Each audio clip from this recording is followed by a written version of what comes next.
What's going on, guys? Welcome to Two-Man Front Friday night edition. We thank you guys for coming to spend your time with us this late Friday night. We really appreciate it. We got a jam-packed show for you guys. Jam-packed because obviously, as you guys know, it's Football Friday, right? Football Friday, late Friday for you guys. Still pretty early for me, but we got Super Bowl Sunday coming along. Super Bowl 59 against the Chiefs and the Eagles. Obviously, we'll talk about that. But we got some other things to talk about. But first, please subscribe to our YouTube. It's Two-Man Front Podcast. I don't have the QR code right now, but just type in Two-Man Front Podcast, and it'll be right there. And of course, as always, please leave your comments below, whether you're watching on YouTube, 4QQ, particularly Bias Sports, whatever it may be. Please join us and in the conversation, which makes the show go much smoother and better. We love you guys when you guys join the conversation. All right, so Fog, let's not waste any more time. Let's jump right into it. Clearly, there was a bit of controversy. Sounds like the NFL wanted to compete with the NBA with their controversy. Bit of controversy here. Josh Allen. Josh Allen won the MVP over Lamar Jackson by a slim of margins, 368 votes to 323. However, the controversy is, as we all know, Lamar Jackson was named first team All-Pro. Now, that hasn't happened for a quarterback, right? When two quarterbacks are named first team All-Pro and MVP, it hasn't happened since 1987. Right? When John Elway won it over Joe Montana. Joe Montana was first team All-Pro. John Elway was the MVP. Since then, the precedent has been set. It was set for 38 years. And also, it hasn't happened this is the first time the first team All-Pro hasn't won it at all, the MVP, since 2012 when Adrian Peterson won it. So, quarterback-wise, first time and first team All-Pro quarterback has not won it since 2012, because in 2012 AP won it. So, well, was Lamar Jackson a first team All-Pro quarterback last year? If I'm not mistaken, was he? I don't know. I believe he was, because we would have heard about that. If he was, that's crazy, because he wasn't even statistically one of the top 5 quarterbacks in the NFL last year. Give us your opinion on this. What's your opinion on this controversy with Josh Allen winning? And I'll look that up real quick. Look, Josh Allen winning it.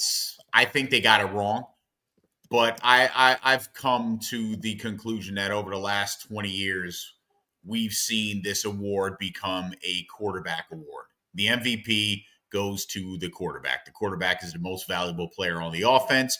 Hence, the quarterback wins the most valuable player award 9 out of 10 times. So it's going to go to a quarterback, unfortunately. And unless you're a skill position player at the wide receiver position or the running back position that is going to set a record, you're not going to be considered the MVP, which I think is sad, because value is what we talk about, and value there. I think Saquon Barkley should have been the guy that won the MVP. I think Barkley was more valuable to his team than any of these other players outside of maybe Joe Burrow. But when it comes to Jackson and Allen, look, the precedent was set last year. Lamar Jackson should not have won the MVP last year. It went to a quarterback. It went to a quarter. So I apologize. I just want to say Lamar Jackson was first team All-Pro last year. But go ahead. It was okay. Yes. Lamar Jackson, in my opinion, should not have won the MVP last year. He was not one of the top 10 statistical quarterbacks in the NFL last year. His team was just incredible on both sides of the ball, and helped him tremendously, especially on the defensive side of the ball. And you had better candidates. And this is where I say the bias comes in. If you're not a running back that's setting records, CMC was the most valuable player clearly on the 49ers last year and didn't get it. Dak Prescott, the Dallas Cowboys were balled out. Prescott was one of the 5 best quarterbacks in the NFL statistically last year. Wasn't even considered. right? Josh Allen last year, Josh Allen was more deserving last year, in my opinion, than he was this year. And Josh Allen was a top, if I'm not mistaken, finished in the top 6 statistically, quarterbacks last season. So there were other players that could have won the MVP, and I think that the bias had a significant push in why Jackson won last year because of the candidates that were available. And I feel like the bias this year is why Josh Allen won it. And interestingly enough, and I was telling you off camera on this, if you look at the last 2 seasons, you look at the last 2 MVPs, it almost feels like the college football preseason poll. The Buffalo Bills weren't expected to do anything this year. And look what they did. The Baltimore Ravens, on the other hand, were expected to be a powerhouse this year. Last year, the Baltimore Ravens weren't expected to do shit. I might have been the only moron that was picking the Ravens to go to the Super Bowl on game-winning drive with me, you, and Drew last year. And I was like, are you taking a Raven? And, well, Ravens did what they did, and Lamar Jackson gets the MVP. The Buffalo Bills were supposed to be the darling. It was the Bills' year last year. They were supposed to win it, or the window closes on them. I want to look back to see more of this, but I'm wondering if that too is tilting the scales and bias of expectations of what the team is supposed to be at the start of the season, as opposed to where they wind up at the end of the season and how that plays out for those quarterbacks that are on those teams. All right. So I don't even disagree with most of what you said because it's right. You're not wrong about most of the things that you are claiming. Do I think Lamar Jackson should have won the MVP last year? I was okay with it. I feel like he was on the best team last year and he had the strongest ending of the season. He had a very strong, yeah. I believe like last 10 games. Like he was phenomenal the last 10 games. He really was. He was phenomenal the last 10 games. I'm okay with it. I'm okay with him being MVP. I would have lost sleep if you would have gave it to Christian McCaffrey. I wouldn't have lost sleep. Mm-hmm. But here's my point. Lamar Jackson was first team All-Pro. Therefore, 9 times out of 10, when you're first team All-Pro, what usually happens? You win the MVP. Mm-hmm. Like, that's the precedent. You win the MVP. It has been that way since 1987. Okay? Nothing has changed. Like 40 years ago. It's been that way since 1987. Okay? Had they given Josh Allen first team All-Pro, would I have been mad? No, because he deserved it. I'm not even that mad he won the MVP. I'm not even mad he won the MVP because he's deserving. He is deserving to have won the MVP. He's a clear, deserving candidate of the trophy, right? Or of the award, right? I'm okay with it. However, what I'm not okay with is them all of a sudden, once again, because Lamar Jackson is involved, moving the goalposts. Now, all of a sudden, there's definitions. Now people are trying to tell me, oh, there's a difference between MVP and all first team All-Pro. Since when? Like, when did this happen? 24 hours ago? Like, when was this a thing? Like, this is what I'm talking about. I'm telling you, Bob, I've never seen a player where the goalpost is moved so much just because. Not even a slight him. I don't want to say it's a slight Lamar, but it's just like to almost like drum up some controversy. Mm-hmm. I mean, it's unbelievable. It's unbelievable that this happened to him and nobody else for 38 years. All right. What I'm also upset about, I'm not gonna lie to you. I feel bad. I kind of feel bad for Josh Allen. Why I feel bad for Josh Allen is because now his MVP is not going to be tainted. But it's always going to be, well, Lamar won first team All-Pro. So, like Josh Allen's never gonna. This MVP is always going to be attached to Lamar Jackson winning first team All Pro, right? So was Josh Allen really the best player in the league that year when the guy who plays the same position was named the best quarterback by the same voters who named Josh Allen MVP? Like it's one of those things where like the goalpost is always moving for Lamar, and the NFL and these voters, these lame voters, who I believe they need to be called out on. They need to show themselves, because why would you create this? Why would the same guys, the same exact 50 voters, vote for Lamar to be the first team All Pro, which indicates he's the best quarterback in the league? Right, pretty much what they're saying, in my opinion. That's always been my definition of first team All Pro. Right, I know there's 100 definitions now because they all kind of formulated out of nowhere 24 hours ago. But my definition of first team All Pro has always been you are one of, or if not the best player at that position. You were voted by 50 voters. Lamar Jackson was voted back to back first team All Pros. But then to give the MVP to Josh Allen, it just, again, it makes me wonder. I know that they were ready to give Josh Allen the award. And I'm fine with that. I'm okay with that. Like, because I understand you can't give the award to the same player all the time. Otherwise, LeBron James would have like 18 MVPs. Michael Jordan would have like 25 MVPs. But here's the thing. Why can't you? If those players are the ones that are dominating, why can't you do that? I don't understand that, because I'm with you. I'm with you too. I'm with you 100%. You can't tell me that this guy, and again, we w're just talking about this too, because this is what Emmanuel Acho was proclaiming about value. And he reads and he understands the definition of the word value. He was one of the. I'm glad he put his name to it. He attached, like you said, some of these voters should attach a name to it. He's a voter. He attached his name to it. He voted. I didn't know that.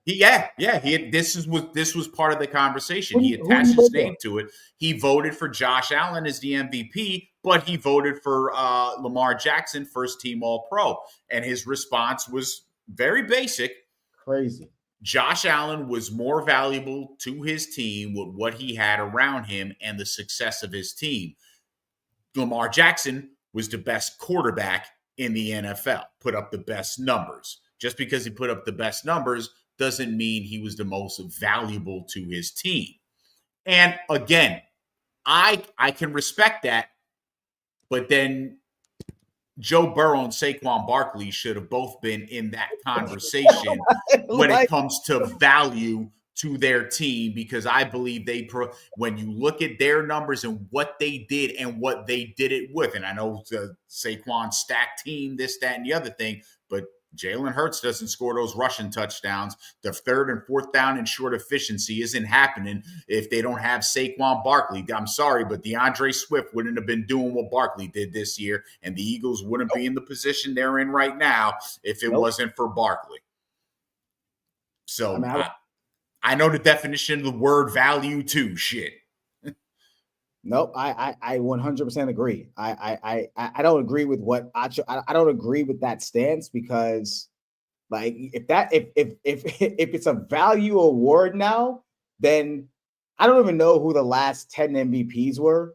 I really don't. I haven't looked it up. But if it's really a value award, I guarantee you the last 10 MVPs, which I believe are all quarterbacks, should not have They won. are. Nope. They should not have won. It should look. If they want to make change, and this is a change that they now want to change All Pro, first team All Pro, and MVP, okay, I'm open to change, but then be open to change, and let's make a quarterback award. Let's just make a quarterback award, because at this point, that's exactly what the MVP is. It's nothing more than a quarterback glorifying award. At this point, you might as well do that, because there's no point of even talking about any other players vying for MVP if you're just going to continue to give it to the quarterbacks. And now what you're telling us now that MVP. Like what they pretty much told me, Fog, is that there was nothing Lamar Jackson could have done to win. That's pretty much what it tells me, especially when you find out how they vote. Like, there's literally no jurisdictions to how they can vote. Like, they can literally turn their ballot in after week 5. Literally. Like, so if you saw 10 games of Josh Allen, you said, "Oh, that's my MVP. I'm done. Turn it in." Like, and then you see Lamar Jackson surging, doesn't matter. Like, if you were convinced, like, I don't watch Get Up a lot. I usually watch in the morning every now and then when I'm getting ready, whatever. But like, Dan Orlovsky and Rex Ryan were proclaiming Josh Allen MVP like week 7. Like, so and if you don't think that impacts the voters, it does. Mind you, people, the voters are also some of the people that you read articles. Yep.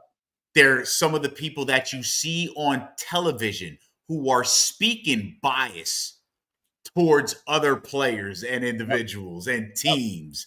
Those are the guys that are voting. So when you when you turn around and clown all these people in sports media and all of us who watch them say, this guy's an ass, he doesn't know what he's talking about. But then the votes come in. Well, guess what? Those individuals who you call asses are also the asses that have their hands in the voting process for these awards. What? Those 100%. Yeah. It's crazy. Yeah. This and again, I feel bad for Josh Allen because now his MVP is somewhat kind of tainted. I'm sorry, it is. Mm-hmm. It almost feels like this is why I use the word forced in my post. It almost seemed like they wanted to give it to him. Like there was nothing anybody could have done. Like, honestly, this also tells me, Fog, that Saquon Barkley could have ran for 2,106 yards and broke the record and still would have won. He might not have won it. He might not have won it.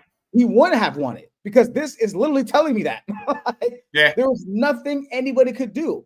Nothing. When you break a precedent that's been around for years, there's nothing anyone could have done at all. So it sucks for Josh Allen, sucks for Lamar, but the NFL needed to do something because Luka went to the Lakers, so they had to do something. They had to do something, right? Right. All right, let's move on. Let's move on to the next topic. We can make this pretty quick. Hall of Fame results. I'll put the guys on the screen. So, class of 2025. I thought it was supposed to be 5 guys, but I guess it's 4 now. But class of 2025 has been announced. Eric Allen of the Eagles, Jared Allen of the Minnesota Vikings, Antonio Gates, who I believe was snubbed out of a first ballot for a stupid reason, is in. And of course, Sterling Sharp, of course, brother of Shannon Sharp, is in the Hall of Fame. First 2 pairs of brothers, they beat one pair, to ever be in the Hall of Fame. Fog, results. Fogs, thoughts, and were there any snubs? My thoughts for the votes, I actually love it. I've for years have argued as a Eagles fan that Eric Allen, there was no real big difference between Eric Allen and Ty Law of the New England Patriots. And I was always met with just all types of resistance on that. So to see Eric Allen finally get in there, that was awesome. Jared Allen, definitely deserving. He was a freaking beast. So he definitely deserved it. Antonio Gates, like you said, I feel he got snubbed as well from a first ballot. But the 2 guys on the end, Eric Allen and now this man, Sterling Sharp, people don't realize, and again, I've argued this for probably the last decade, that Sterling Sharp should have been in the Hall of Fame. He should have been in there before Terrell Davis got in. And unfortunately, he had an unfortunate injury that ended his career, a career that had him as the best wide receiver in the NFL for 3 straight years. It wasn't even close. He was that dominant of a player. And so I remember when Shannon got inducted into the Hall of Fame, and he said that he's the first in his family to make it to the Hall of Fame, and he wasn't even the best football player. in his family, referring to his brother Sterling. It's awesome to see him get in there because all four of these guys definitely deserving. I'm happy for all of them, especially Sterling Sharp. As far as snubs are concerned, man, I don't. I think a lot of these guys will eventually get in. Yeah. I think the two names that I'm looking at and I'm going, how are these guys still not in? And I would say Darren Woodson is shocking to me that he's still not in. And it was a toss up for me, but I would say Fred Taylor. Really? Fred Taylor, yeah, I think Fred Taylor deserves to be in the Hall of Fame. I think he's eventually going to get there, but he was quietly one of he was always a top 10 and top 5 running back at times. And remember, he shared the backfield in Jacksonville with what's his name, the bowling ball. Maurice Jones-Drew. No, not Jones-Drew. The other guy, Stewart. Oh, okay. I remember him. So he had to do some run sharing back in Jacksonville, but I think Fred Taylor was a very good running back who had a fantastic career. He just played for the shitty team. Jacksonville, most of his numbers he stacked up in Jacksonville. And Jacksonville just was never anything great, and injuries also hurt him a bit. But you know who Fred Taylor was? Frank Gore. He just got hurt. Frank Gore didn't. I'm sorry. I understand the affinity for Frank Gore. He's a great guy. I love him on the pivot. I watch the pivot all the time. He's great on there. Very articulate, well spoken. Talks about mental health, all the whole nine, right? And I'm not putting him in. He has one Pro Bowl and nothing else. I can't put a guy. I'll have to go back and look at the numbers of other running backs that played during this time, but he didn't stand out to me. He was great. He just never really stood out to me. I mean, he had one. It's crazy. He had a year where he had 1,572 yards and didn't make the Pro Bowl. So I'm thinking, like, God dang, who played that year? Like, who was in 2003? Was it Priest Holmes? I know Jamal Lewis went over 2,000 that year. You still had Jamal Lewis. You had Corey Dillon. Yeah, there were so many other running backs that were putting a lot of numbers up. And this is why context is so important, not to swing it back to the MVP. But we're going to look at Josh Allen's MVP. And let's just say all things remain equal. And Josh Allen and Joe Burrow's careers go even keel. And Burrow continues to be the better quarterback than Allen. There's going to be no context when it goes back. Well, Joe Burrow never won an MVP. Josh Allen won an MVP, but the context of what happened during that time is extremely important. The context of what Fred Taylor had to go through during that time is extremely important as well, because there's only so many spots that you can get. And if you're the third or fourth best running back in the league, and there's consistently 2 or 3 guys that are ahead of you all the time, you're just shit out of luck. I get and that. Your numbers are going to have to speak for themselves over your accolades. I understand that, but Fred Taylor never led the league in rushing. He only has 66 touchdowns as a running back. I've said it once. I said it again. I said it yesterday. I said on game-winning drive. 100 touchdowns is the bar to make the for a running back, make the Hall of Fame. It's 100. I mean, once you get 100, you're in there. 100, 1,300 yards, or 13,000 yards. Like he didn't even come close to that. Like I'm looking at his numbers now. I'm like, He had a really good career for as injury prone he may have seemed, but he made his first Pro Bowl at 31 years old in 2007. Like, I mean, I can't put Fred in there. I don't see him as a snub. One snub I will say first and foremost, I agree with this entire list. I think all these guys should be in. I like you said, I have no issue with anybody in. There's no controversy. They all should be in, all deserving. About time for Sterling Shepard.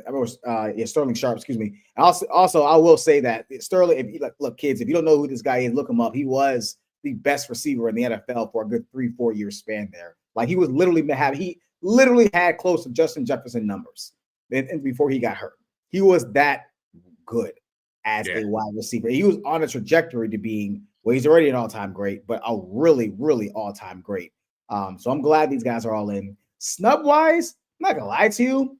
The biggest snub I see on here, for me at least, is Willie Anderson. I thought Willie Anderson was gonna get in, and I don't know how many times he's been trying. I'm not sure. Yeah, I thought he was gonna get in. I thought I wasn't really surprised that Darren Woodson. Wasn't shocked that Marshall Yanda or Jari Evans, excuse me, because they're guards. Guards don't get in first ballot. Sorry, tackles usually do. Guards don't get in first ballot. Everybody else on here can wait. Like, I'm okay. I mean, Steve Smith, he can wait. Terrell can wait. I'm cool with that. On the Vinatieri, I was a little surprised. People were saying he was going to be first ballot, but he's still a kicker. So they that is what it is. I'm not shocked at that. I'm not shocked at that either. Luke Kuechly, I was a little surprised, but I'm not surprised. I was surprised he didn't get in, but I understand why, because his longevity. He didn't play long. He was great. Defensive player of the year, second year. It was fabulous. He didn't play long. That's just the reality, right? That's just the reality of the situation. No, what do you have, like an 8-year career or something like that? Yeah, I think he was like, he didn't play until 30. Like, he was 28 when he retired, right? So he's going to get in eventually. I think his career needs a little more marinating. I think he's going to get in eventually, possibly. But I do think the longevity is going to hurt him. Look, elephant in the room. We're not going to talk too much about it. Eli Manning did not deserve it. All right. It kind of goes back to what I said about it. It kind of goes back to what I said about the rules always changing, or people trying to change the rules to fit their narrative. Right. When we look at Hall of Fame, the first thing we do, Vog, is do what? We go to their stats. Regular season. Okay. Notice how anybody who talks about Eli Manning, what do? What's the first thing they talk about?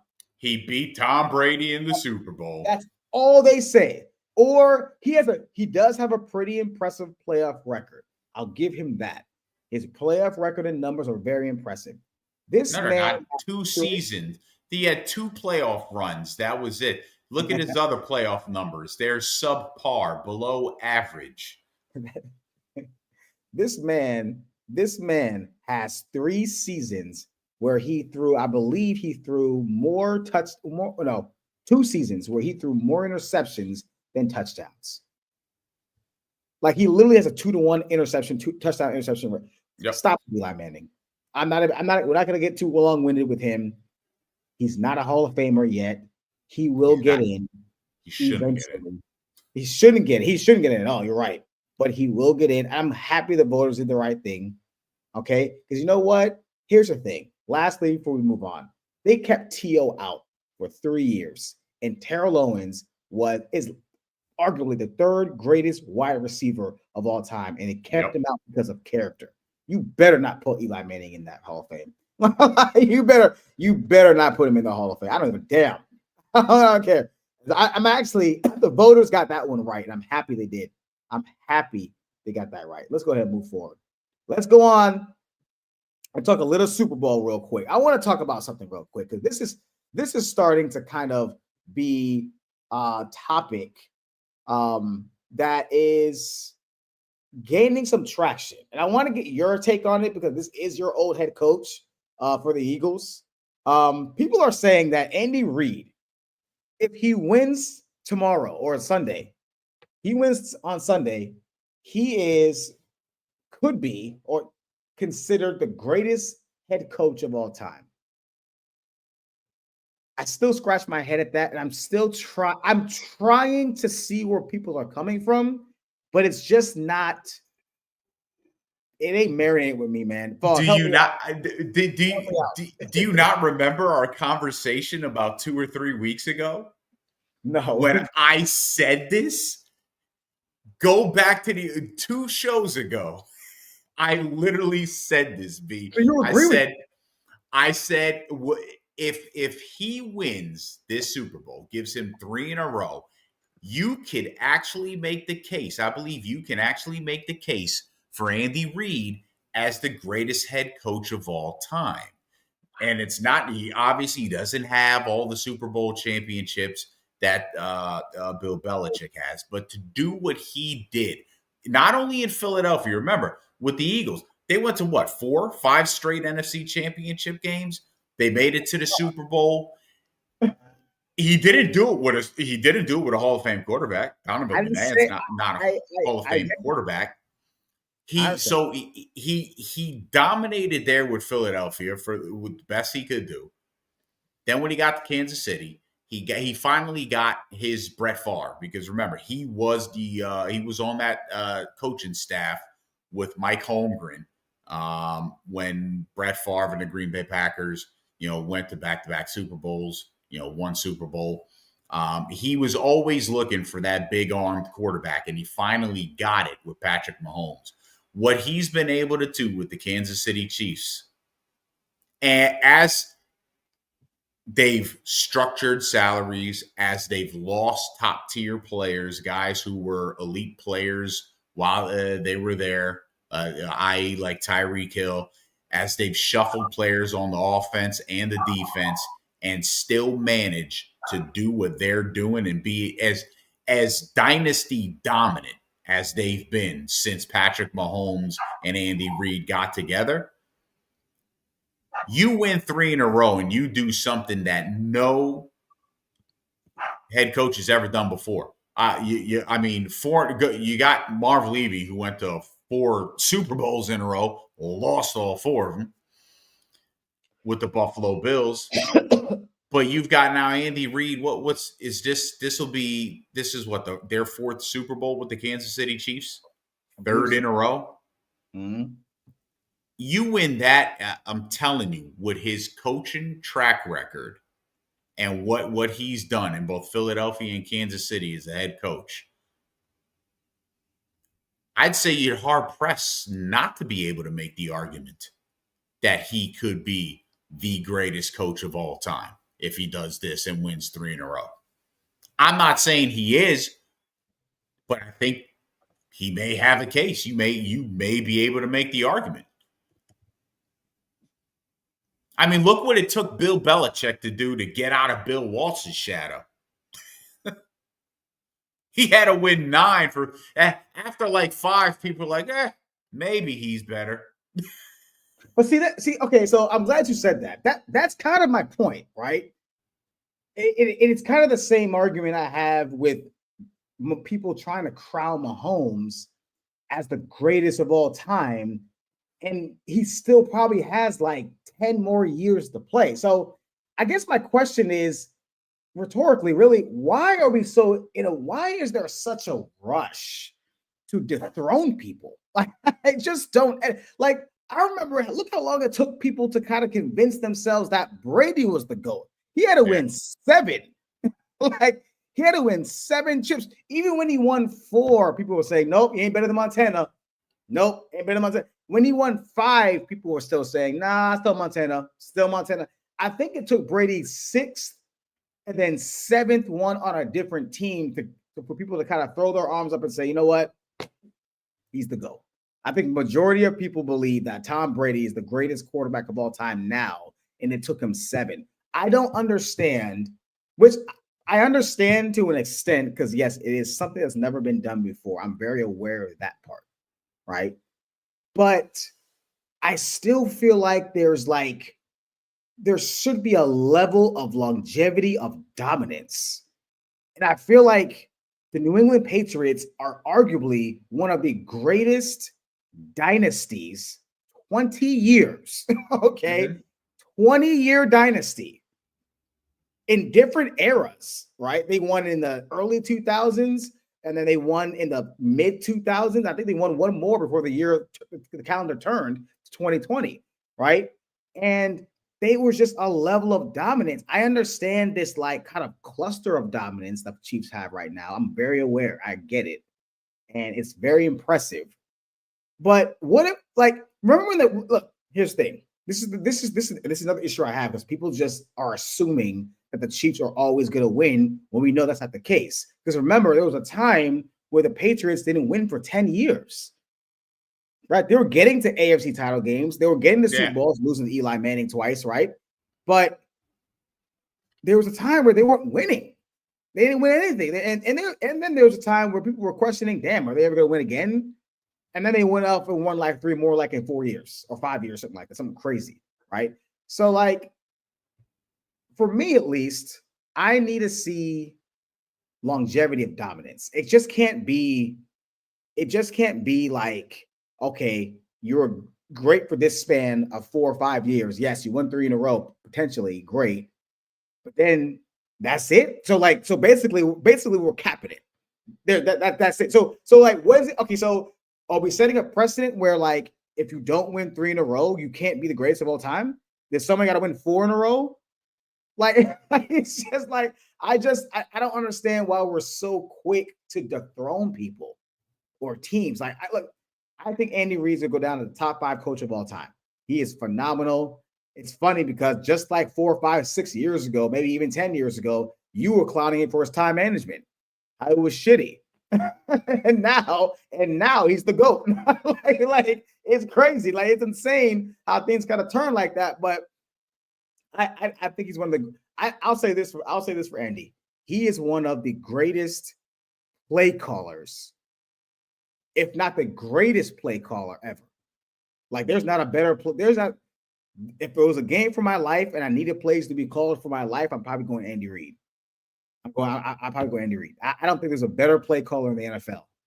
I don't think there's a better offensive mind in Mahomes just enhances it. Now he has a guy like Mahomes who just enhances it a little bit. But even when he was in Philly, it was still pretty damn good, right? I know he had. Correct me if I'm wrong. Who was the OC in Philly when he was there? Was it Josh? He had a couple of people. I know Gruden was there as an OC. Yeah, so he had Marty Morningwig was there as an OC. Who else? He had a couple of people there that were. He had a good tree. He had a good tree of OCs. But he was still calling the shots, seemingly still calling the shots, right?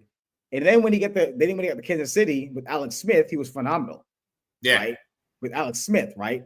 Don't forget about Michael Vick's first year coming out when he was second year coming out of jail, right? So the guy knows how to call plays. He knows how to get people open. When you give him a guy as talented as Patrick Mahomes, it's just a powder keg, and he's great. I would even if he won, I would even consider him to be in the GOAT. I wouldn't say he's the GOAT, but I think like I said, I think it propels him into the conversation because of his coaching record and even though you're not winning Super Bowls, yet listen, it's very difficult to do what Bill Belichick and Tom Brady were able to do. It's we've seen it with Bill Walsh and Joe Montana and the Steelers with Terry Bradshaw and what was it, Chuck Noll. You know, that level of dominance is very hard to sustain. Very hard to sustain. I would still say that Belichick is the GOAT. But I think Andy Reid now puts himself into that I'd say Andy Reid right now. Andy Reid he has a full career. So if Andy Reid retired tomorrow, I would say he's one of the 5 best coaches in NFL history. 1,000%. Not thinking twice about it.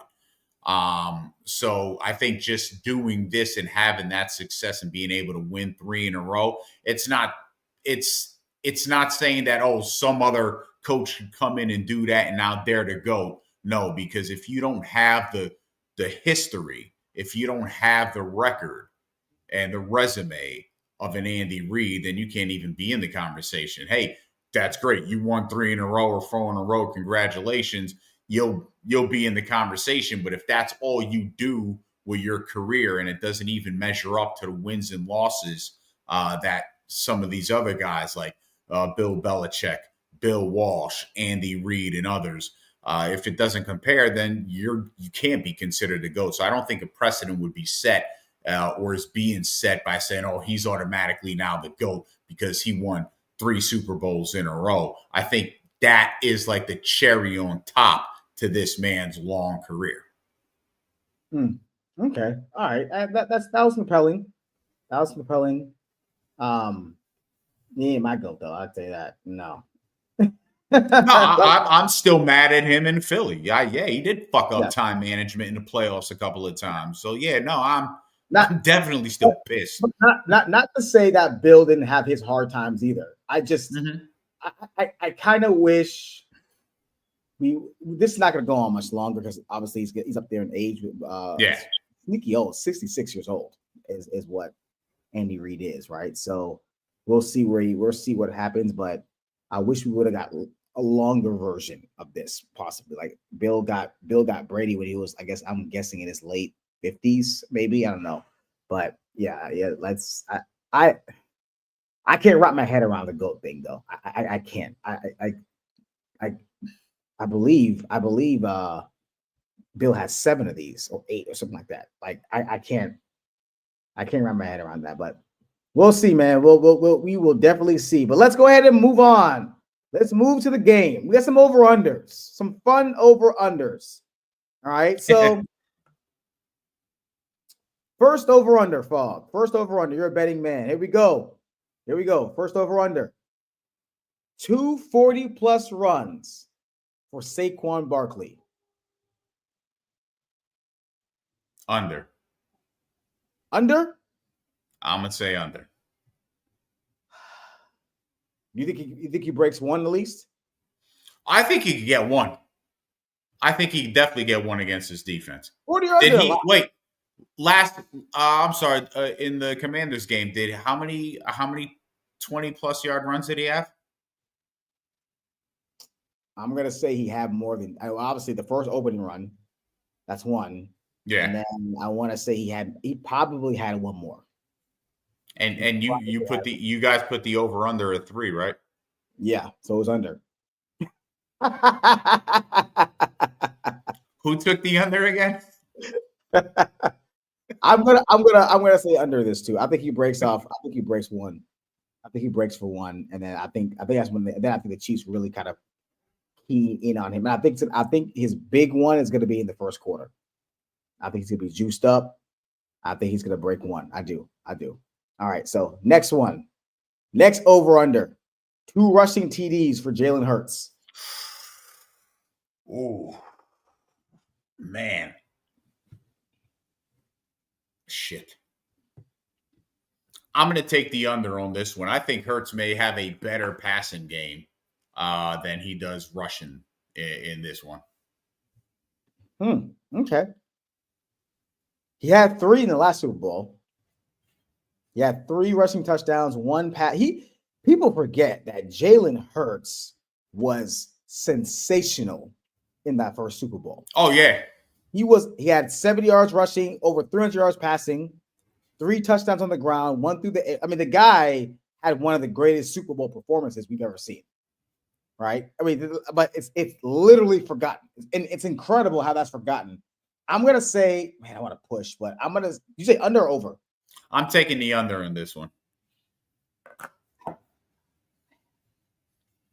That tush push, boy, I tell you. He's going to get 1.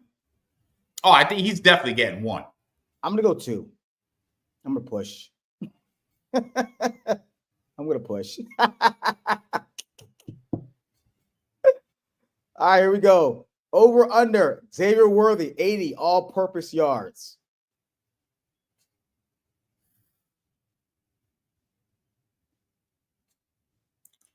$80 all-purpose. Shit. What did? No problem, Austin. I got you, baby.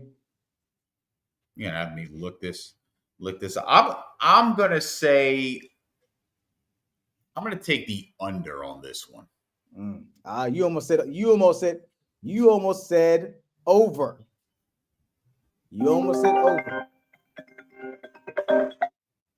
I'm gonna say the You're under. not lying. I almost said over. I almost said over. Here's the thing: if he goes over 80 all-purpose yards, you're telling me that he's had one or two explosive plays, which could win that game. Which could win that game, right? I'm going under. Yeah, because I'm looking at it right now on BetMGM. The over-under on his receiving yards is 54.5. Yep. So yeah. And the over-under on his rushing yards is 5.5. So he goes over 80. Shit. Austin says he's the X factor. I tend to agree.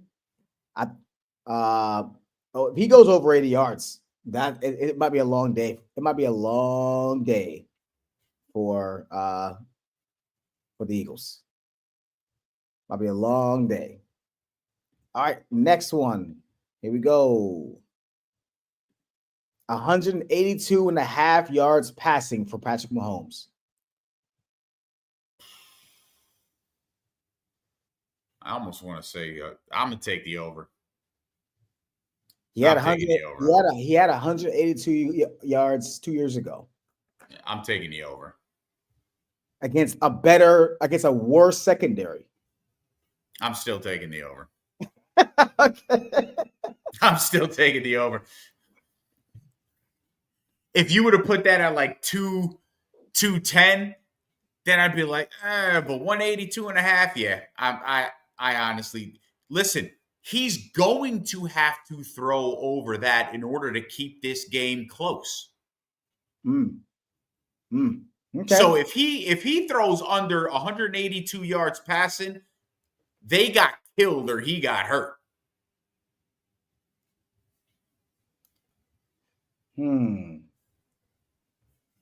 If he go, I'm gonna come back to this. I'm gonna say under. Now, a reason why, and I'm gonna explain in our prediction. I'm gonna say he's getting knocked out of the game in the second quarter. That's why. Man, can you imagine? Brian just predicted an injury, people. No, I didn't. No. But can you imagine if that happens? Like that would be like an unbelievable story. Like, wow, so whoever knocks out Patrick Mahomes in Super Bowl will literally be deported.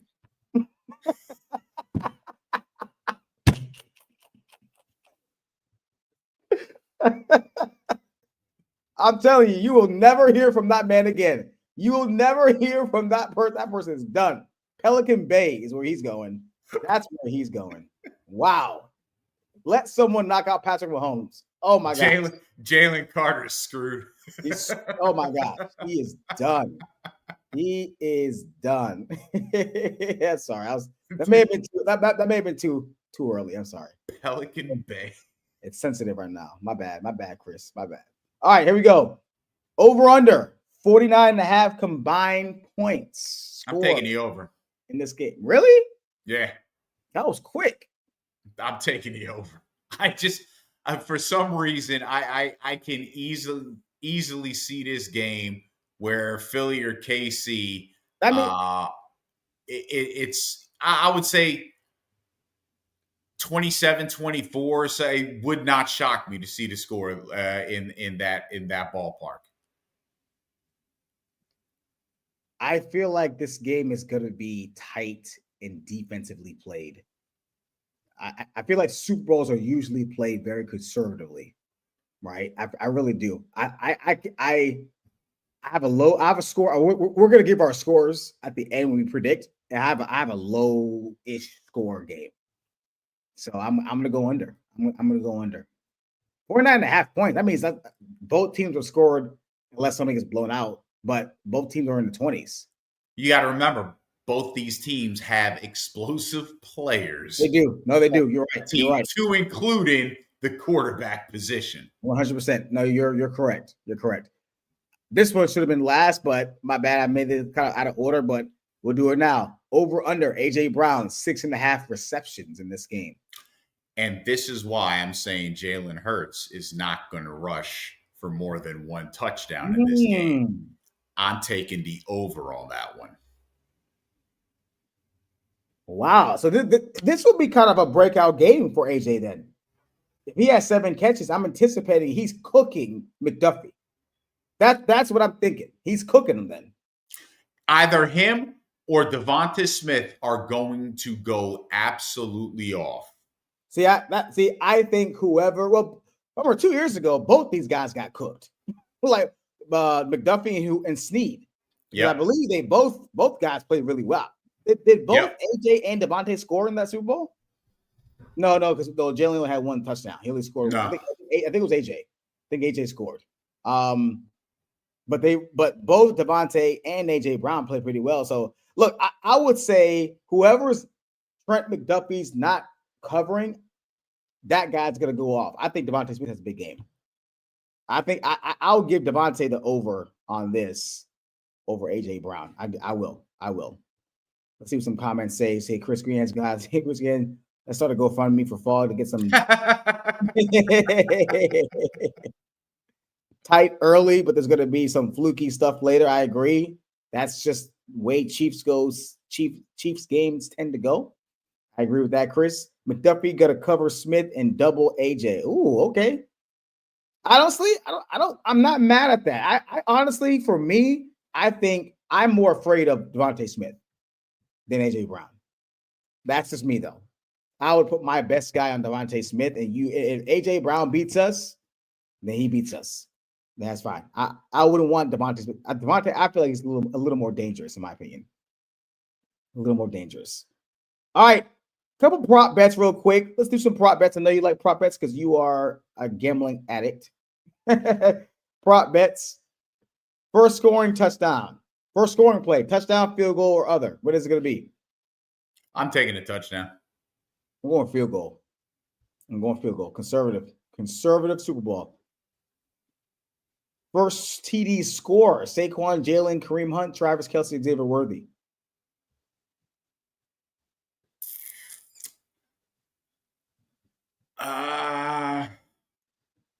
You're gonna be surprised at mine. I'm looking at this and I want to say AJ Brown. AJ Brown? That's fair. I'd say AJ Brown scores the first touchdown. I say Xavier Worthy. It's gonna be end around. They're gonna be in the goal line. They're gonna be in 20. I think they're gonna be in the red zone somewhere. And Andy Reid's gonna come up with one of his weird ass plays, and it's gonna be an end around Xavier Worthy. He's gonna get in. It's gonna be that Delaware 22. It's gonna be a shovel pass. Travis Kelce. Honestly, that's not a bad. That's literally not a bad. That's literally not a bad. Yeah. Xavier Worthy's gonna come down in motion. Mahomes is going to drop back. Kelsey's going to release that way. Everyone's going to go back, and Mahomes is going to shuffle it right to Worthy. Touchdown. I got one more. I got to put it in. I got to put it in now. Sorry. I forgot to put it in. It's a fun one. It's for the Swifties. All right? It's for the Swifties.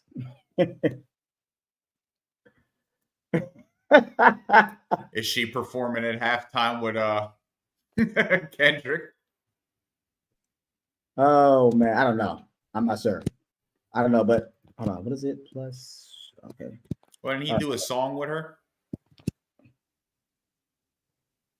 I'm not sure. But here we go. All right. If they win, Travis Kelce proposes to Taylor Swift. If they win.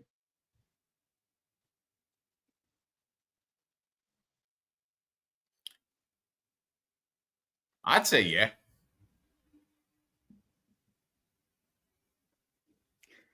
The reason why I'll say no is I don't think Travis Kelce is going to take away from history. They win 3 in a row. He won't do it in the Super Bowl. But that's just me. I don't care. I don't know. Travis Kelce gives a shit. I don't know. I don't know. I'll say no. I'll say because that'd be a hell of a conversation on the podcast with him and his brother. It really would be. It would be. It would be. Oh man, you lucky Bobby's not here. No one gives a shit about Bobby. Say I love Bobby though. All right, here we go. Super Bowl predictions. Fog, give me your X factor for both teams. Your bold prediction, whatever, it could be anything. It could be anything. Your bold prediction could be anything you want. Your winner, and obviously your Super Bowl MVP. So X factor is going to be on the Chiefs side. I want to say Xavier Worthy so bad because it just fits perfect. That's the X factor. But I think the X factor is going to be the running game and what they get out of Kareem Hunt and Isaiah Pacheco. Yep. I think that's going to be the X factor for the Chiefs. I think the X factor for the Eagles is going to be the passing game. It's going to be what Jalen Hurts, A.J. Brown, Devonta Smith can do through the air. We know what they can do on the ground. I think it's going to come down to what they can do through the air to break Kansas City. Bold prediction, A.J. Brown wins the MVP. Woo! And wow. How is that possible when the guy's throwing the football? Jalen Hurts because they hate Jalen Hurts. They hate Jalen Hurts. He's not going to get the MVP. I don't see a world. Well, that's your bold prediction, so I won't say anything about it. But listen, if the Philadelphia Eagles with Donovan McNabb at quarterback beat the New England Patriots in that Super Bowl back in 2004, you don't think Owens is getting that MVP? He had 9 catches in the first half, over 160 some odd yards and a touchdown. Yeah, they're probably no. I don't think he had a touchdown. But that's a good question. So I bold prediction: A.J. Brown gets the MVP. I think the media equally hated Owens and McNabb. Yeah, but yeah, that's a good question.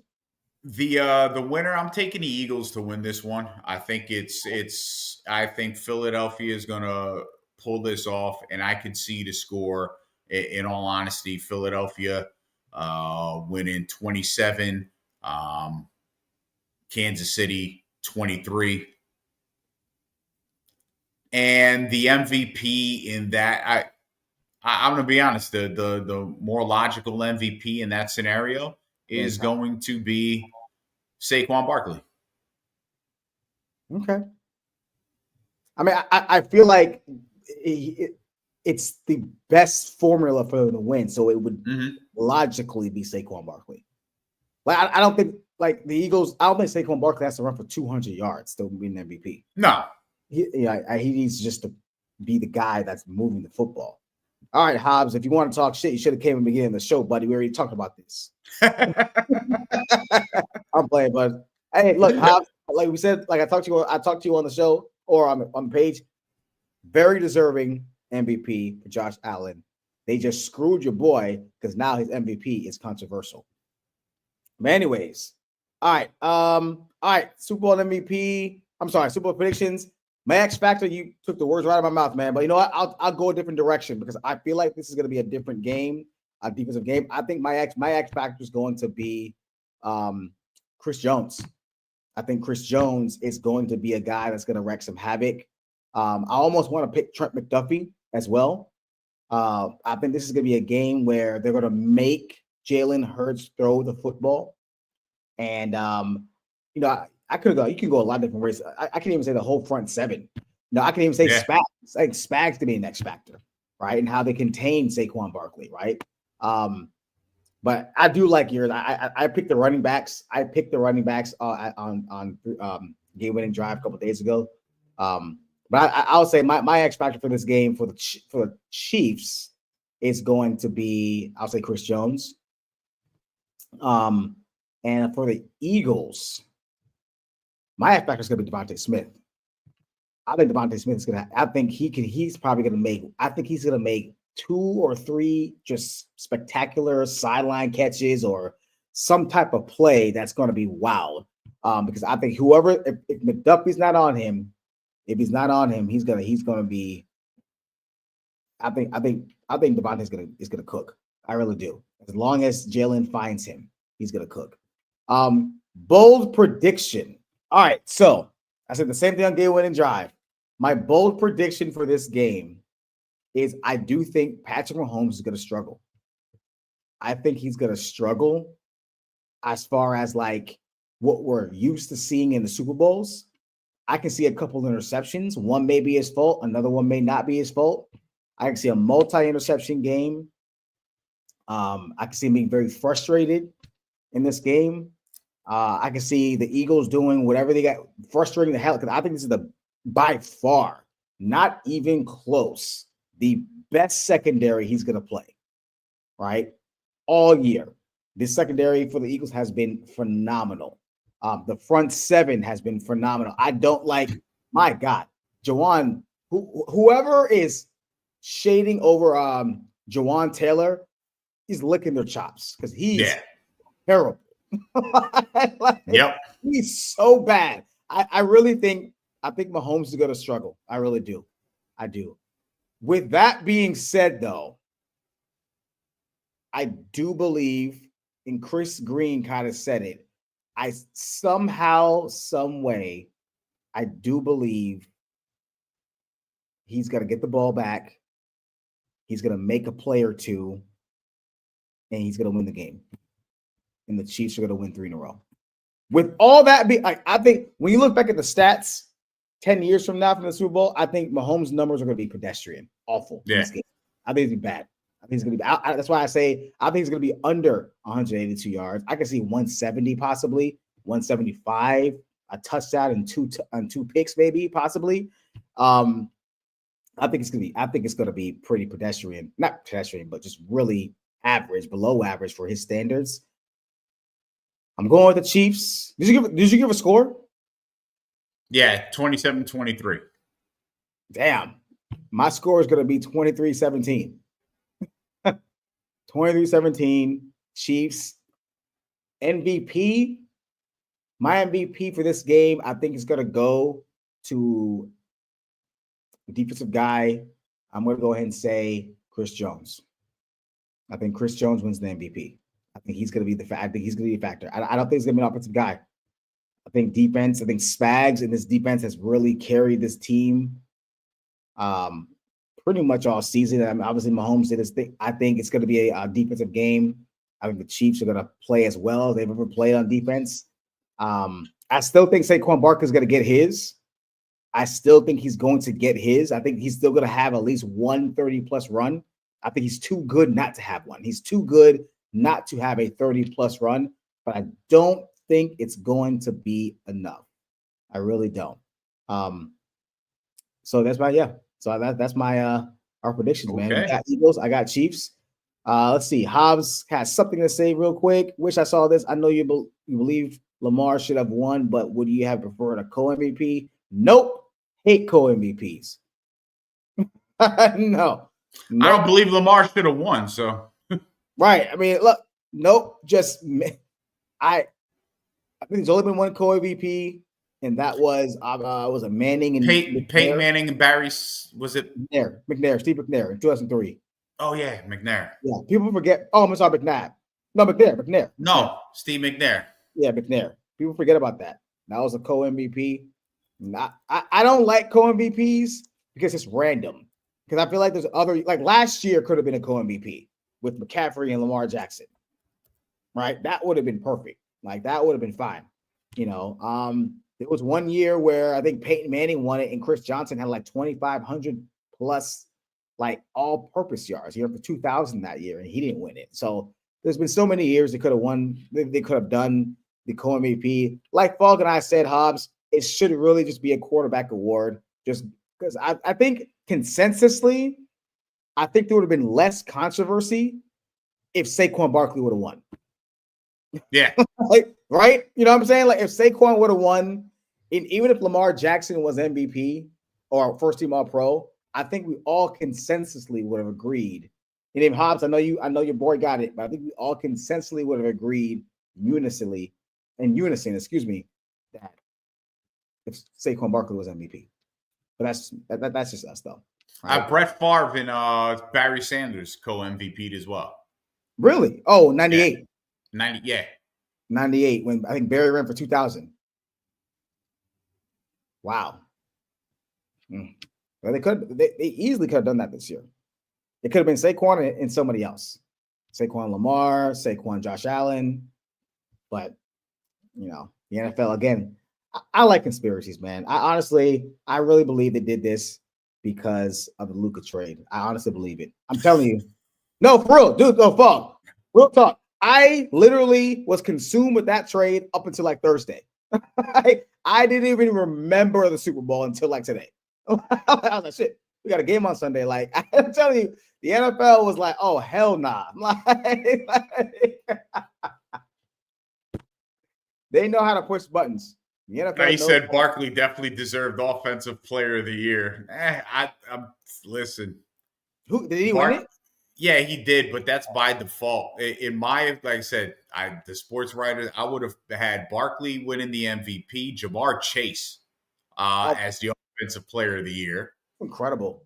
That's incredible that he wasn't even like. I don't even think he got a first place vote. But again, you knew this was going to happen because you knew Barkley wasn't going to win it. The minute Barkley did not go for Dickerson's record, you knew Barkley was not going to win an MVP, and he was automatically going to be defaulted. Well, he'll get his award, but in the process, it also, by doing that, overshadows the season that Jamar Chase had as well. Yeah, Jamar Chase quietly. Triple crown. Had one of the greatest wide receiver years of all time. I mean, an incredible year. Think about this. That team's defense sucked so bad. The Bengals' defense sucked so bad, Brian, that Joe Burrow was the best statistical quarterback in the NFL. Jamar Chase was the best statistical wide receiver in the NFL. They went 9-8, and the only thing that they got considered for was Joe Burrow comeback player of the year because of his injury. That's unbelievable. That's it. Can you imagine if they had a defense that was just serviceable? Again, I'm not a huge conspiracy guy, but I don't care. I'm going to say it. I do believe that the Chiefs sold that last game of the season so the Bengals can get in. So the Broncos can get in. I don't care what anybody says. I don't care what. I would not want to face the Bengals. I would not want to face the Bengals in the playoffs. I don't care what anybody says. Not the way they were coming on at the end of the season. Nah, not the way they were playing. It'll be no. They may be in this game today, possibly. If they would have squeaked in, they may be in this game on Sunday. I don't know. That defense just couldn't stop anybody. It was pretty bad. No, it was bad. It was pretty bad. It was pretty bad. But that's gonna do it for us, guys. We really appreciate you guys joining us. Austin, Chris Green, Kevin Oliver, of course, Hobbs. Thanks for stopping by, bud. We really appreciate it. That's going to do it for us for the two-man front.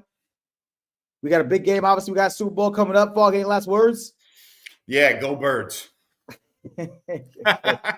Enjoy the game. We will be back either Monday or Tuesday or one of those days next week to recap the game. Enjoy the game, your friends, your family, some good wings. I want to address this real quick, what Hobbs just put there, because that is going to piss me off. Wait, let me see. What did he put out? I didn't see. Hobbs is trying to keep us up. But you don't think garbage time? Their defense. Oh God. Let me explain something to you about garbage time. Garbage time is a myth. You open that up, Hobbs. Because I literally got into an argument with somebody who told me it was me. Joe Burrow. No, it wasn't you. We got into an argument about garbage time, but when I was talking about Joe Burrow, they said, well, he put up all these numbers because the defense sucked and he was putting it up in garbage time. And I said, well, please explain garbage time, because they only had one game this season that they lost by double digits. So define garbage time, because garbage time to me is if you're down by 3 scores or more with 5 minutes left in the game, that's garbage time. How many stats can you accumulate during that time? He said, well, they were down by 11 at halftime in one game, 14 at halftime in another game. Well, shit, that's a part of fucking football. Are you kidding me? Are you shitting me? That is not garbage time. You can't turn around and accumulate the That's statistics that he did through garbage time if you consider because if that's the case, 70% of the quarterbacks this year put their stats up in garbage time. They were playing garbage time.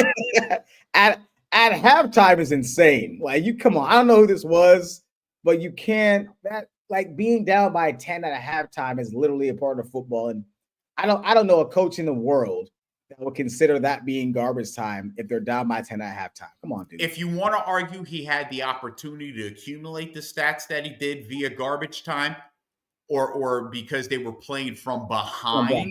Yeah. I get that. However, the efficiency in which he operated, he was top 3 in QBR, top 3 in he was the best in passer rating, actually. On top of his numbers, his touchdown to interception ratio was the best. So he not only played catch up, having to carry his team with his arm, but he did it the most efficiently out of any other quarterback in the league. You don't do that in garbage time. You don't do that. That's not Kirk Cousins numbers. That's elite football numbers that he was putting up this year. I think the word garbage time, or the phrase garbage time, is so overused, and there's really no clear definition. But I do think, there's no clear definition of what it is, but I think you and I can both say that garbage time is not being down by 11 at halftime. No, hell no. And I think you and I a few years ago kind of came to a consensus that made sense, right? It still makes sense to me today, and I still use it. If you're down by 3 scores in the fourth quarter with 5 minutes left, that's garbage time. You're not accumulating the majority of you're not even accumulating a third of your stats. Yeah, that's garbage time. Yeah. I mean, that's not it was the Kirk. I think we were talking about Kirk Cousins one year and about garbage time. Matt Ryan. It was Matt Ryan. Matt Ryan is supposedly the king of garbage time stats. Yeah, garbage. It's a lazy phrase a little bit, and it's a phrase that can mean a million things. But you got to understand that. Hobbs, I understand your point about playing catch up, and that's fair. Like Paul said, that's a fair point. But it kind of goes in a test to what this guy had to do to even stay within 11 points or stay within 6 points of the other team ahead, because the defense was awful. So yeah, you have to pass the ball. You have to, because the other scorer is scoring. Because look, if the other team's scoring 40, you got to score 41. You ain't running the ball. Yeah. You're not running the ball at that point. And then also, you don't have a running game. There was no running game. No. So I mean, Joe Burrow played. He had a hell of a year. I mean, it's a shame that Joe Burrow had his best season that he's ever going to have, and there's no MVP. Same thing with Lamar Jackson. Lamar Jackson had his best season he's ever had, but there was no MVP. No MVP attached. I don't even think this was Josh Allen's best year. I think he had a better year last year, and he didn't win MVP. So it's so weird when they want to get this random asshole out. But that's our last word. Yes. Hobbs, step us up. Thanks, Hobbs. We really appreciate it. Like I said, we love when you guys comment. But that's going to do it for us. You guys enjoy the game. We want to come back. We're going to recap it. We're going to recap it, all the storylines, go back over our prop bets and over and under, and make sure Fall loses all his money. So, look. God damn. See you guys next time. You guys have a good weekend, and we'll see you guys next week.